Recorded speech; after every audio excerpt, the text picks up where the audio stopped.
तो मेरे पास लगातार एस्ट्रोलॉजी के कुछ एड्स आ रहे थे। Virat will get married to Anushka Sharma in 2017। 2014 की न्यूज़ है। मतलब जब विराट और अनुष्का एक दूसरे को इतना खास जानते भी नहीं थे, तब एक एस्ट्रोलॉजर ने ये बात पहले ही प्रेडिक्ट कर दी कि दोनों की शादी 2017 में होगी। किस नाम की लड़की से होगी आपकी शादी? ज्योतिष शास्त्र के अनुसार आपके नाम के पहले अक्षर या आपकी डेट ऑफ बर्थ के द्वारा जाना जा सकता है कि किस नाम के व्यक्ति से होगी आपकी शादी। हेलो सर, मुझे मेरे एक्स के बारे में पूछना था कि मैं ही उसके बारे में सोचती रहती हूँ या वो भी मेरे बारे में सोचता है। दीपिका जी, आपकी कुंडली में शुक्र की स्थिति देखकर ये पता चलता है कि आपका सेकंड रिलेशनशिप था और आप लोग 3 साल से साथ थे। आपको लगता है कि उनकी लाइफ में कोई और आ गया है, बट ऐसा नहीं है। वो अभी तक मूव ऑन नहीं कर पाए हैं। बहुत पॉजिटिव एनर्जी है उनकी आपके लिए। सो आपको कुछ नहीं करना है, आप सिर्फ इंतज़ार कीजिए, वो खुद से आपको अप्रोच करेंगे। इसको स्पॉन्सर करने में आपके चहेते यूट्यूबर्स और सेलिब्रिटीज दोनों ही हैं।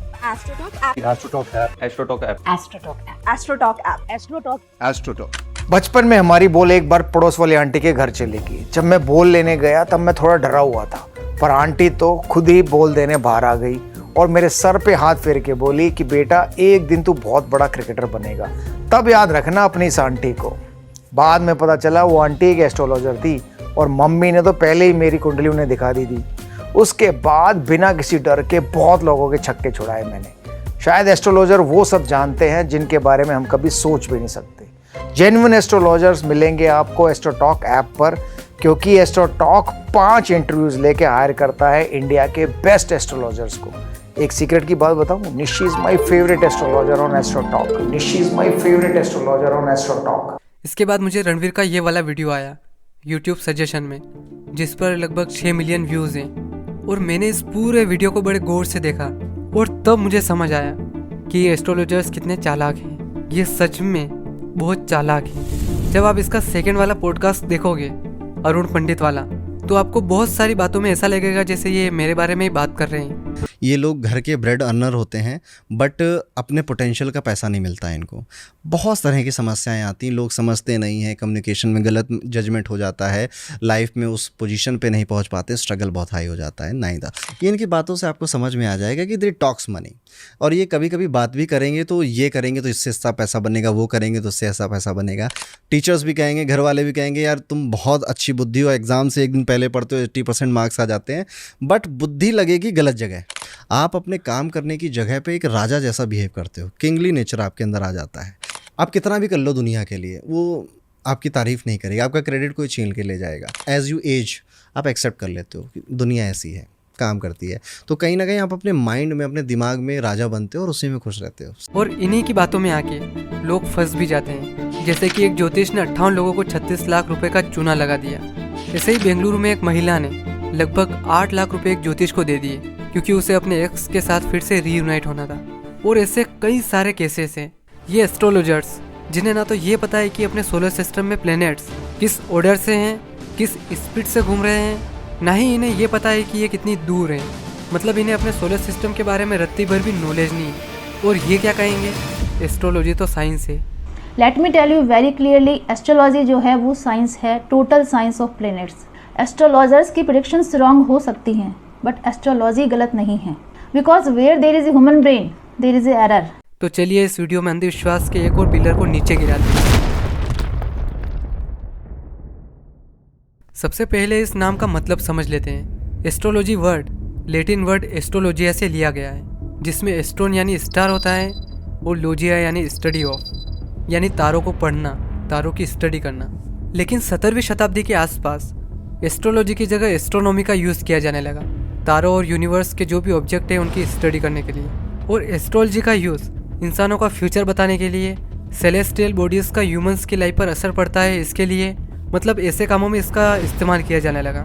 सबसे मज़ेदार बात हिंदू एस्ट्रोलॉजी में ये है कि इन्होंने क्या कर रखा है कि एक तो ज्योतिष को साइंस से जोड़ रखा है, यानी अलग अलग प्लैनेट्स से, और दूसरी बात इन्होंने उन प्लैनेट्स को हिंदू देवताओं से जोड़ रखा है, यानी एक तरह से धर्म से।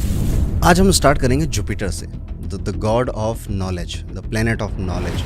और इसको हमारे हिंदू सनातन धर्म में भगवान वामन का अवतार माना गया है। सो सैटर्न को भगवान विष्णु के कूर्मा अवतार से रिप्रेजेंट किया जाता है, कूर्मा अवतार या कच्छप अवतार जिसे हम बोलते हैं। वीनस की अगर बात करें तो वीनस को भगवान विष्णु के परशुराम अवतार से रिप्रेजेंट किया जाता है।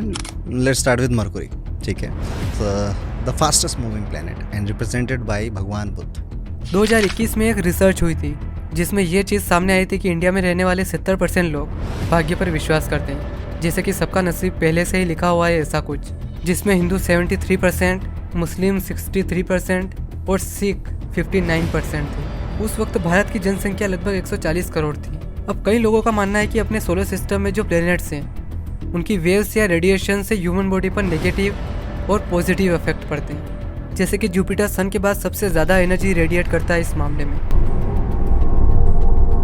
लेकिन इनका ह्यूमन बॉडी पर रत्ती भर भी असर नहीं होता है। जैसे कि अर्थ की कोर में आयरन है और उसके रोटेट होने से करंट जनरेट हो रहा है और उस करंट से अर्थ की खुद की एक मैग्नेटिक फील्ड बन रही है, लेकिन उस फील्ड का अपने ब्लड में जो आयरन है उस पर कोई असर नहीं होता है। और अर्थ की मैग्नेटिक फील्ड की स्ट्रेंथ कितनी है?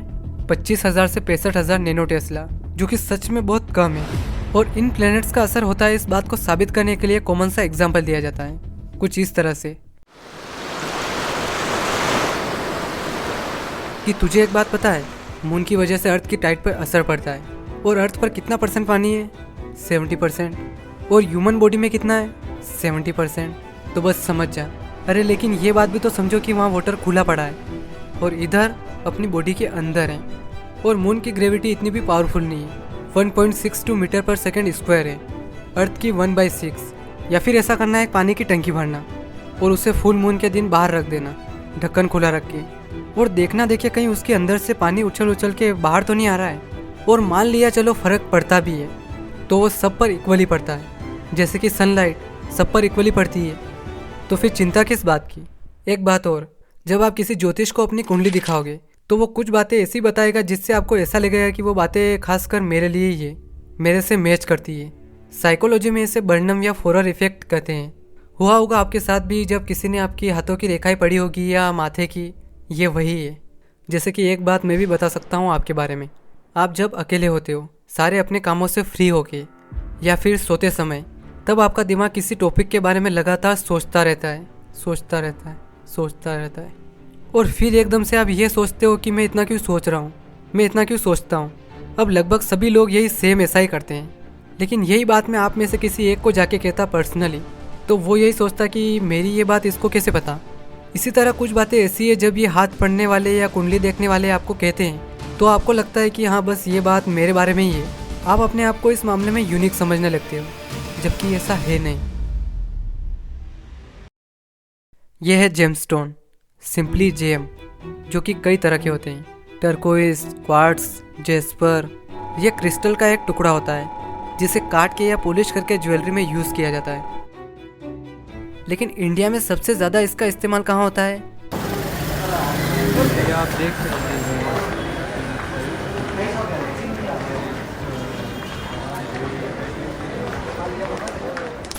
एस्ट्रोलॉजी में इन जेम्स को इनसे जो जुड़े हुए प्लैनेट्स हैं उनकी विशेषताओं और एनर्जीज का सिंबल माना जाता है। ऐसा माना जाता है कि ये जेम्स पहनने से अच्छे ग्रहों के पॉजिटिव इफेक्ट्स बढ़ जाते हैं या फिर बुरे ग्रहों के नेगेटिव इफेक्ट्स कम हो जाते हैं। जैसे कि ये रूबी है, इसको सन के साथ जोड़ा गया है, येलो सेफायर को जुपिटर के साथ, पर्ल को मून से, और ऐसे सबके हैं, जो कि सच में एक तो ये बात ही बकवास है और इसको मानने वाले भी सच में। इसको मैं अपने तरीके से समझाता हूँ कि ये क्यों काम नहीं करते हैं। ये बात कुछ महीने पहले की है, जब मैं अपने पापा के साथ था। हम कहीं गए थे एक्चुअली, तो वहाँ सेम ये जेम्स बेचने वाला था जो बैठा था अपना बॉक्स लेके।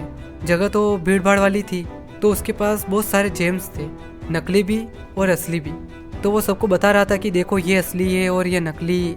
तो फिर एक जना आया और उसके पास गया, शायद उसकी कोई प्रॉब्लम चल रही होगी लाइफ में, तो बस उस बेचने वाले ने उसको लपेट लिया अपनी बातों में। लेकिन जब ये जेम लेने की बारी आई तो उसने पैसे कुछ ज़्यादा ही बता दिए। तो फिर उसने कम किए, लेकिन फिर भी वो माना नहीं और उसने नहीं लिया। तो मेरे पापा ने मेरी ओर इशारा किया। मैंने कहा उनको कि अगर ये जेम पहनने से या उन्हें रखने से किस्मत बदल जाती या फिर उसका थोड़ा सा भी असर किसी की लाइफ पर पड़ता तो ये बेचने वाला खुद यहाँ नहीं होता। और वो बेचने वाला सच में बहुत ज़्यादा ख़राब कंडीशन में था। तो इस हिसाब से उसे पहले उसके लिए कुछ करना चाहिए, जो कि अगर होता तो वो करता, लेकिन ऐसा कुछ होता तो है नहीं। तो बस वो अपना गुजारा कर रहा है किसी न किसी तरह। अभी होमो सेपियंस यानी इंसान पूर्वी अफ्रीका में रह रहा है। वो 2 पैरों पर चलता है, वो शिकार करके अपना पेट भरता है। लेकिन मौसम में भारी बदलाव की वजह से उसे अपना घर यानी अफ्रीका छोड़ना पड़ा। ये लगभग 2 लाख साल पहले हुआ और होमो सेपियंस यूरोप और एशिया में फैलता गया। इनके इस मूवमेंट को आउट ऑफ अफ्रीका सेकेंड कहा जाता है। इनकी भाषाओं की उत्पत्ति कैसे हुई, ये सच में एक जटिल विषय है कि कैसे शुरुआती इंसानों ने अपनी भाषा बनाई और ये कब बनाई। इंसानों का आग पर काबू पाना उनके लिए सच में एक महान उपलब्धि थी, क्योंकि इससे उन्हें गर्मी और रोशनी दोनों मिली, साथ ही साथ शिकारियों से सुरक्षा, खासकर रात के समय। और इसी से उन्होंने खाने को सबसे पहली बार पकाया भी। हो सकता है कि ये सब उन्होंने अफ्रीका से निकलने से पहले ही सीख लिया हो, क्योंकि अफ्रीका में इसके कई एविडेंस मिले हैं। और इससे हमें यह भी पता चलता है कि इस वक्त के आसपास ये थोड़ा बहुत सोचने लगे थे। और इंसानों के अलावा ऐसा कोई सा भी दूसरा जानवर नहीं था और ना है जिसने अब तक आग कंट्रोल की हो।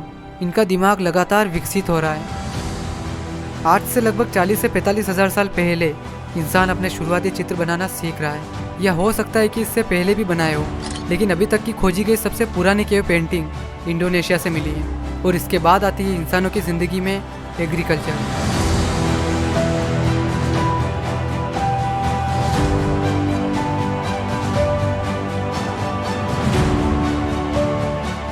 ये घटना लगभग 12,000 साल पहले हुई, जो कि सबसे मेन टर्निंग पॉइंट है इंसानों की ज़िंदगी में। क्योंकि पहले क्या था कि हमें अपना पेट भरने के लिए दिन रात मेहनत करनी पड़ती थी, और तब जाके हमें कहीं खाना मिलता था, चाहे उसमें शिकार करना हो या अनाजों को ढूंढ ढूंढ के उन्हें खाना हो या पेड़ों पर चढ़ के फल वगैरह खाना हो। इन सब में समय लगता था। लेकिन एग्रीकल्चर के आने के बाद अपने पास एक्स्ट्रा फूड है, अपने पास हफ्ते या महीने भर तक का खाना है। और जब इंसान के पास सबसे मेन चीज़ अगर अवेलेबल है, तो इससे हमें क्या मिला? टाइम, समय सोचने के लिए। तारों को देखना, चीज़ों को नाम देना, ये सोचना कि ये धरती कहाँ ख़त्म होती है, ये सोचना कि हमें किसने बनाया, दुनिया को किसने बनाया, और ऐसी अनगिनत चीज़ें हमने सोचना शुरू की और उन्हें बनाया भी। हर एक चीज़ जो नेचुरल नहीं है उसके अलावा इंसानों ने बनाई है, चाहे वो आपकी राशियाँ हो या आपका भगवान। आपका डर जो चीज़ नहीं है वो भी बना देता है। धरती पर ऐसी थोड़ी बहुत जनजातियाँ आज भी है जो जंगलों में रहती है, जो कि पूरी तरह से ये दर्शाते हैं कि हम पहले कैसे रहा करते थे, हमारे रहने का तरीका कैसा था। ये शिकार करके या फलों को इकट्ठा करके अपना पेट भरते हैं। इन्हें ना तो गिनती आती है और ना ही इन्हें फ्यूचर के बारे में पता है। मतलब जब इनसे पूछा भी कि तुम भविष्य में क्या करोगे, तो वो कुछ सोच ही नहीं पाया। इन्हें पता ही नहीं कि ये क्या होता है, क्योंकि इनका पूरा टाइम तो शिकार करने में ही निकल जाता है। तो सोचेंगे कैसे? और इनकी सोच शिकार करने तक ही सीमित है। ये तो आपको पता ही होगा कि मून के फेजेस कैसे बदलते रहते हैं, क्योंकि अर्थ तो सन के चारों ओर घूम ही रही है, साथ साथ मून भी अर्थ के चारों ओर घूम रहा है। और मून की खुद की कोई लाइट तो है नहीं, तो इसके लगातार पोजीशन के बदलने की वजह से इसके फेजेस जो है वो बदल रहे हैं। अब मून का सबसे पहला इंसानों द्वारा बनाया गया चित्र आयरलैंड के नोर्थ से मिला है, जिसे ऑर्थो स्टेट 47 कहा जाता है, जो कि एक चट्टान पर बनाया गया था। और ये 3000 BC का है, यानी लगभग 5000 साल पुराना। 32,000 साल पुराना मेहमत के दांत पर तराशा गया सबसे पुराना स्टार चार्ट हो सकता है, जो कि शायद ओरियन है। ओरियन जो कि नॉर्थर्न सेलेस्टियल हेमिस्फीयर में सर्दियों के दौरान दिखाई देने वाले तारों का एक ग्रुप है। एस्ट्रोलॉजी की प्रैक्टिस पहली बार 2nd मिलेनियम BC में मेसोपोटामिया में शुरू हुई थी, यानी 4000 साल पहले। बेबीलोन शहर में स्टार्स और प्लैनेट्स का उपयोग देवताओं के संकेतों की व्याख्या करने के लिए किया जाता था। हालांकि केवल कुछ ही लोगों को इन इंटरप्रिटेशंस के लिए योग्य माना गया था।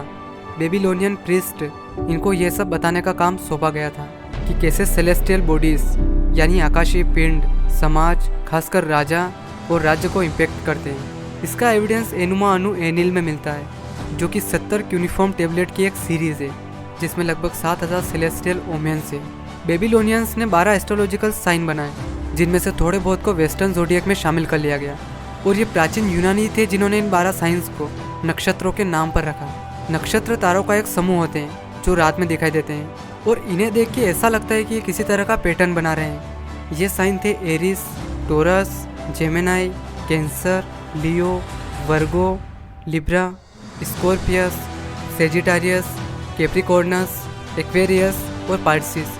इसके अलावा ज़ोडिएक वर्ड का ओरिजिन ग्रीक फ्रेज ज़ोडियाकोस काइक्लोस से हुआ है, जिसका अर्थ है जानवरों का चक्र। इधर इजिप्ट में भी इस वक्त के आसपास कुछ हो रहा है। ये है डिकेन्स। डिकेन्स तारों के 36 ग्रुप हैं जिनका उपयोग प्राचीन इजिप्ट की एस्ट्रोनॉमी में किया जाता था। ये 360 डिग्री के एक्लिप्टिक को 10-10 डिग्री के 36 भागों में डिवाइड करते थे, डिवाइन मैजिक के लिए और प्लेनेट या तारों को देख के टाइम को मेजर करने के लिए। डिकेन्स सबसे पहली बार 10वीं डायनेस्टी यानी 2100 BC में एक ताबूत के ढक्कन पर दिखाई देते हैं। इन स्टार के पैटर्न का क्रम सोथिस यानी सीरियस से शुरू हुआ और हर एक डिकेन्स में तारों और उनसे रिलेटेड देवताओं का एक सेट बना हुआ था। नट की प्राचीन किताब में डिकेन्स के बारे में पूरी तरह से बताया गया है। ये इजिप्टियन शायद 2nd मिलेनियम BC के आसपास स्टार क्लॉक का इस्तेमाल करने लगे थे। अब हर 10 दिन में एक नया डिकेन हेलिकली अपीयर होता है। प्राचीन यूनानी इसे डेकानोई या 10th कहते थे। अब ऐसे 36 डिकेन्स है और हर एक 10 दिन में दिखता है। तो कितने दिन हो गए? 360। अब इन्होंने उसमें 5 दिन और प्लस कर दिए, शायद इन्हें दावत के दिन कहा जाता है, और इनको मिला के होते कंप्लीट 365 दिन यानी 1 साल। ये सच में गजब है। अब अर्थ पर 2 जगह एस्ट्रोलॉजी ओरिजिनेट हो रही है और बिल्कुल अलग अलग तरीके से।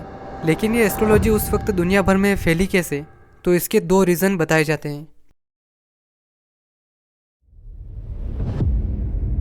उस टाइम सिल्क रोड यूरोप और एशिया के व्यापार मार्गों का एक नेटवर्क था जो 2nd सेंचुरी BC से 15वीं शताब्दी के मध्य तक एक्टिव रहा। सिल्क रोड के साउथ वाले पार्ट्स यानी खोतान से लेकर पूर्वी चीन तक पहले से ही इस रूट का इस्तेमाल करते थे, शायद 5th मिलेनियम BC के आसपास। लेकिन इसका यूज़ रेशम के लिए नहीं होता था, इसका यूज़ जेड के लिए होता था। जेड एक तरह से डेकोरेटिव रॉक्स है जिसका यूज़ ज्वेलरी या ऑर्नामेंट्स में किया जाता है। लगभग 6400 किलोमीटर यानी 4000 मील में फैला हुआ ये रास्ता 40 से भी ज़्यादा देशों को कवर करता था। इसी की वजह से पूर्वी और पश्चिमी दुनिया के बीच इकोनॉमिक, कल्चर, पॉलिटिकल और रिलीजियस इंटरेक्शंस बने रहे। और जब इंसान इस पर चलता है तो जाहिर सी बात है वो अपने विचार, अपने रहन सहन के तरीके और अपने विश्वास भी अपने साथ लेके चलता है। और इसी रोड के जरिए चाइना में तांग पीरियड के दौरान एस्ट्रोलॉजी की विदेशी प्रणालियों को अपनाया गया, खासकर कुंडली की प्रैक्टिस, किसी इंसान के जन्म के समय सन की पोजीशन या किसी घटना के बेसिस पर भविष्यवाणियां करना। और ये सब चाइनीज एस्ट्रोलॉजी में दिखाई देता है जो कि खुद ईरानी पठार के आइडियाज़ पर बेस्ड है। इसके अलावा इस पीरियड की बहुत सारी चाइनीज होरोस्कोपी हेलेनिस्टिक कार्यों से ली गई थी, जैसे कि साइडन के डोरोथियस के काम जो भारत ईरानी मध्यस्थों के माध्यम से सिल्क रोड के साथ चीन तक ट्रांसमिट हुए। इसी तरह इंडियन एस्ट्रोलॉजी को अक्सर बुद्धिज्म की शुरुआत के साथ सेंट्रल एशिया, ईरानी पठार और चाइना के नए इलाकों में इंट्रोड्यूस किया गया। इंडो ईरानियन एस्ट्रोलॉजी को ट्रांसमिट करने वाले सबसे खास स्कॉलर अबू मशर है, जो कि बल्क के प्रसिद्ध ज्योतिषी थे, जिन्होंने अपनी किताब बुक ऑफ 1000 में हेलेनिस्टिक, ससानियरों और हिंदू की परंपराओं को जोड़ा। ये तो हुआ इसका पहला कारण जिसकी वजह से एस्ट्रोलॉजी पूरी दुनिया भर में फैली। अब इसका दूसरा कारण है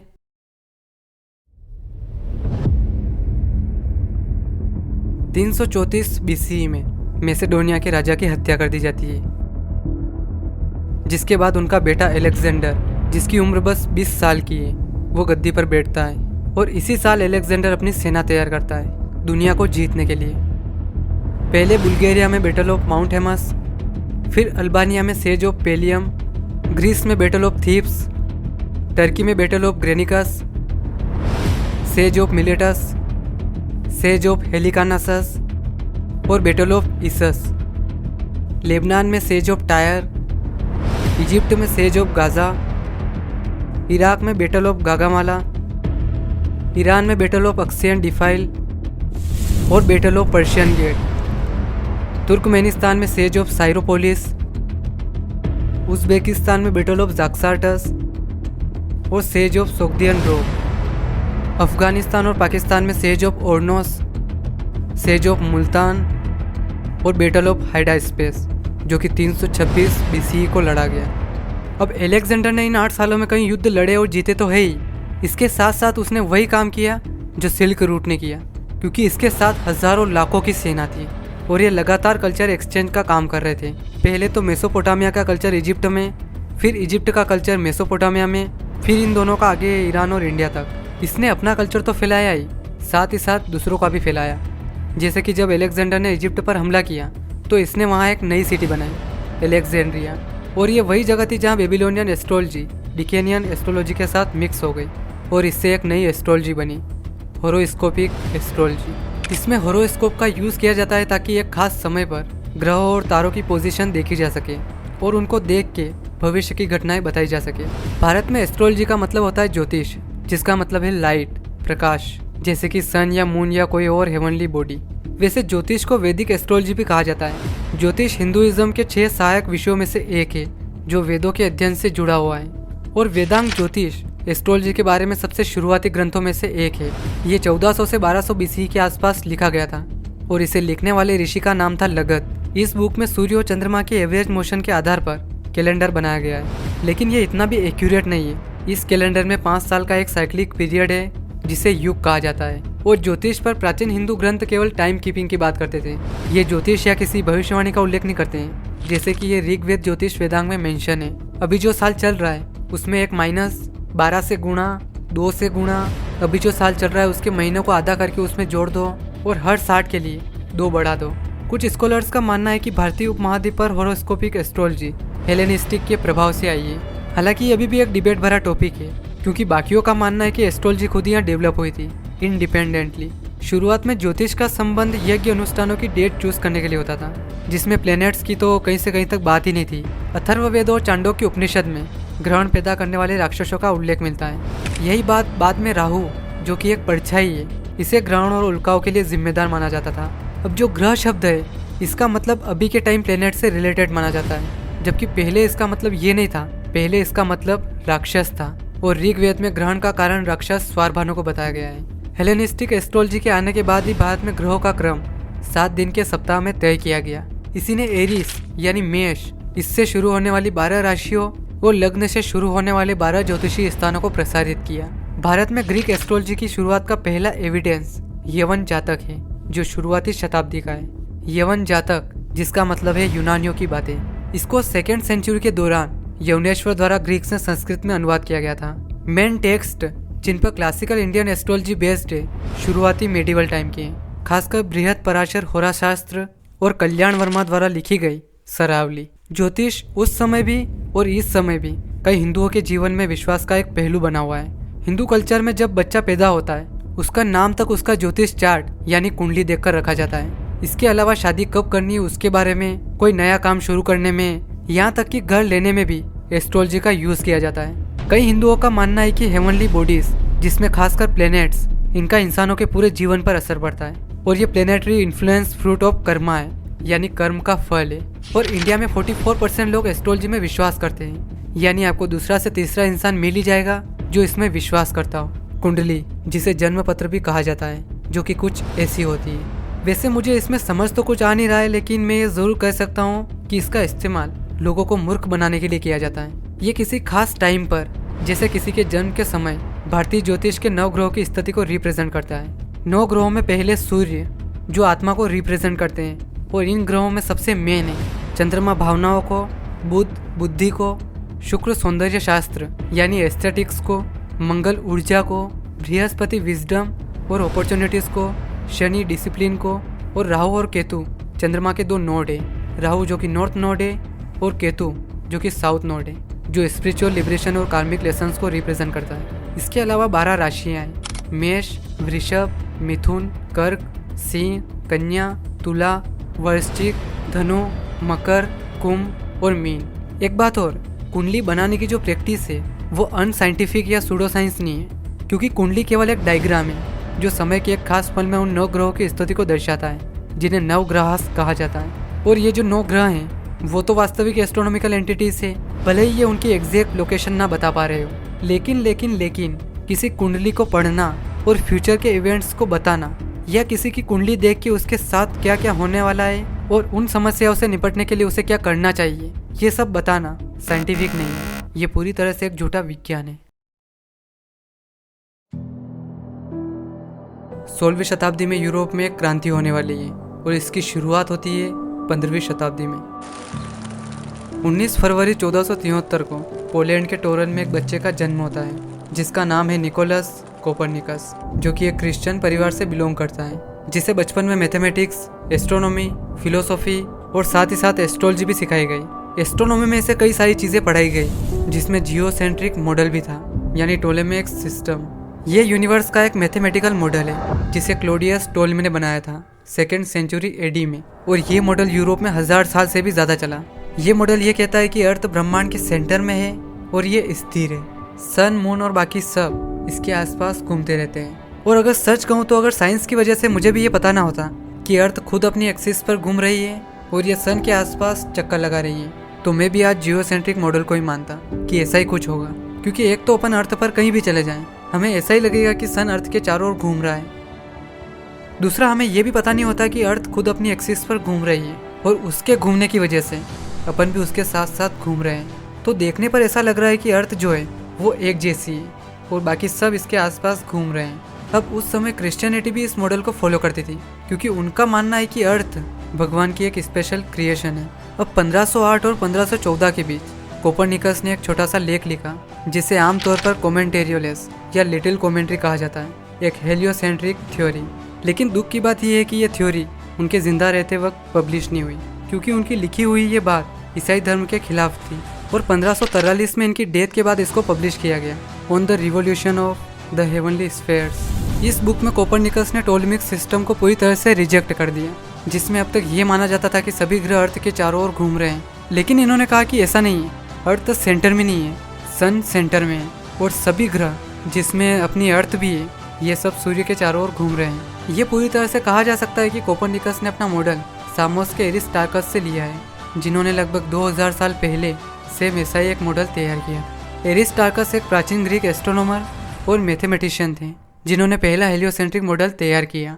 इन्होंने सन को यूनिवर्स के सेंटर में रखा, जिसमें अर्थ साल में एक बार सूर्य के चारों ओर घूमती है और दिन में एक बार अपनी एक्सिस पर रोटेट होती है। हालांकि अभी साइंस ये कहती है कि यूनिवर्स के सेंटर में कुछ भी नहीं है। हाँ, सन जरूर अपने सोलर सिस्टम के सेंटर में है। इन्होंने एनाक्सागोरस की थ्योरी का भी सपोर्ट किया, जिनका कहना था कि सन बाकी तारों की तरह ही एक तारा है। अब यहाँ तक हो क्या रहा था कि सब अपने अंदाजे लगा रहे थे कि मतलब ऐसा है वैसा है। कोई कह रहा है कि अर्थ सेंटर में है, कोई कह रहा है कि सन सेंटर में है, लेकिन किसी के भी पास सबूत तो है नहीं। तो अपने अगले कैरेक्टर का जन्म होता है इटली के पिसा में।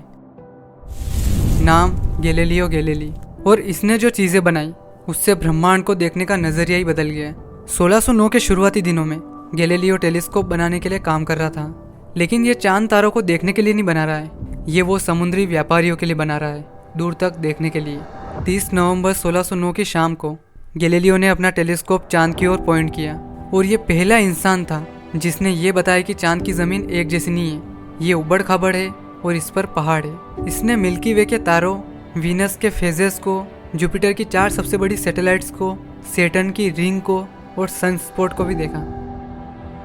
इधर 1609 में जोहान्स केपलर ने अपने केपलर्स लॉ के प्लेनेटरी मोशन को पब्लिश किया और ये कहा कि किस तरह से ग्रह सन के आसपास घूमते हैं। एक तरह से इन्होंने कोपरनिकस की कही हुई बातों को थोड़ा इम्प्रूव किया। हालांकि इसमें उनका थर्ड लॉ नहीं था, जो कि 1619 में पब्लिश हुआ। मतलब 16वीं और 17वीं शताब्दी में यही सब चल रहा था, एक से एक साइंटिफिक इन्वेंशन हो रहे थे और इसी रिवॉल्यूशन ने एस्ट्रोलॉजी की कमर तोड़ दी। क्योंकि साइंस का रूल कुछ ऐसा है कि जब तक वो बात साबित नहीं होती तब तक उसे सच माना नहीं जाता। जैसे कि विज्ञान किसी थ्योरी को सही साबित करने के लिए 1000 एक्सपेरिमेंट करता है और इन 1000 में से अगर एक भी गलत हो गया तो उनके लिए वो चीज़ गलत ही होगी, उसे अप्रूव नहीं किया जाएगा। और जो चीज़ उन्हें नहीं पता है उसमें ये साफ साफ कहते हैं कि हमें नहीं पता है। और एस्ट्रोलॉजी को लेके इन 300 सालों में हज़ारों एक्सपेरिमेंट किए गए, लेकिन अब तक एक का भी रिजल्ट ऐसा नहीं आया जिससे ये कन्फर्म हो सके कि हाँ एस्ट्रोलॉजी काम करती है या ये साइंटिफिक है। पहली बात तो साइंस खुद इसे सूडो साइंस कहती है, एक झूठा विज्ञान। तो ये वाला वीडियो स्पेशली उनके लिए था जो एस्ट्रोलॉजी में विश्वास करते हैं और एस्ट्रोलॉजर्स की बातों में आके फंस जाते हैं। इसीलिए मैंने इसमें मेरी ओर से एडिशनली एक पार्ट जोड़ा, ओरिजिन ऑफ थिंकिंग। जोड़ने की वजह यही थी कि आपको कुछ आइडिया हो जाए कि कैसे हमने ये सब चीज़ें बनाई। और ये साइकोलॉजिकल फियर ही है जो ऐसी चीज़ें बनाता है जो एग्जिस्ट ही नहीं करती। और जाते जाते इन ज्योतिषियों से मेरा एक सवाल है कि क्या तुम हर एक चीज़ में मुहूर्त देखते हो कि कब खाना है, कब पीना है, कब उठना है, कब सोना है, कब किससे मिलना है, मतलब हर एक चीज़ में क्या तुम ऐसा करते हो? और अगर इसका जवाब हाँ है तो क्या तुम मुहूर्त देखने के लिए भी मुहूर्त देखते हो?